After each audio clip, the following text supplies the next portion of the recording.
SpaceX's next-generation mega rocket launched Thursday morning, thundering into orbit on a key test flight meant to demonstrate new technologies and techniques that will be crucial on future missions to the moon and beyond.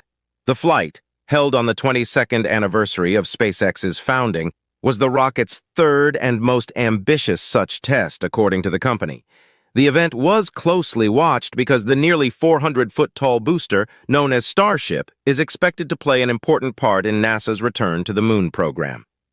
The rocket lifted off at 9:25 a.m. ET from SpaceX's Starbase test site in Boca Chica, Texas. On this outing, SpaceX achieved two major milestones over previous Starship tests. The spacecraft successfully reached orbit, then re-entered Earth's atmosphere for the first time more than 40 minutes later. This is the furthest and fastest that Starship has ever flown, SpaceX officials said during their live broadcast of the event. However, data suggests the spacecraft was lost while it returned to Earth before it reached the splashdown in the Indian Ocean that SpaceX had hoped for. After Thursday's test flight concluded, the Federal Aviation Administration said it was investigating a mishap involving the Starship vehicle and the rocket's first stage booster known as Super Heavy. No public injuries or public property damage have been reported, the agency said in a statement.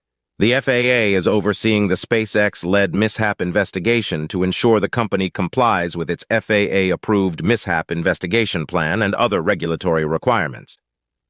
The FAA will need to conclude its investigation, and SpaceX will be required to take any corrective actions identified by the agency before Starship can fly again. Despite the undesired ending, SpaceX called it a phenomenal day. The company adjusted the targeted liftoff time on Thursday morning, but Starship's launch started smoothly. Roughly 3 minutes into flight, the Super Heavy first stage booster successfully separated from the upper stage Starship spacecraft.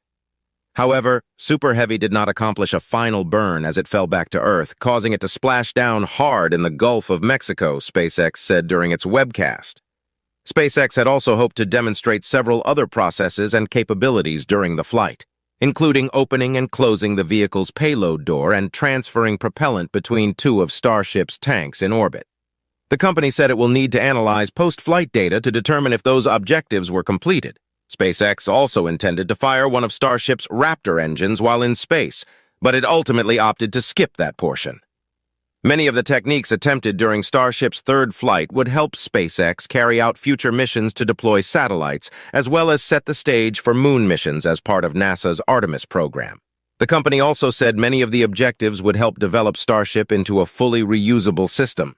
That is SpaceX's eventual plan, but it was not the intention for this test flight. Starship was selected by NASA to carry astronauts to the lunar surface in the upcoming Artemis 3 mission, which could launch in 2026. Starship's debut flight last April ended when the rocket exploded several minutes after liftoff.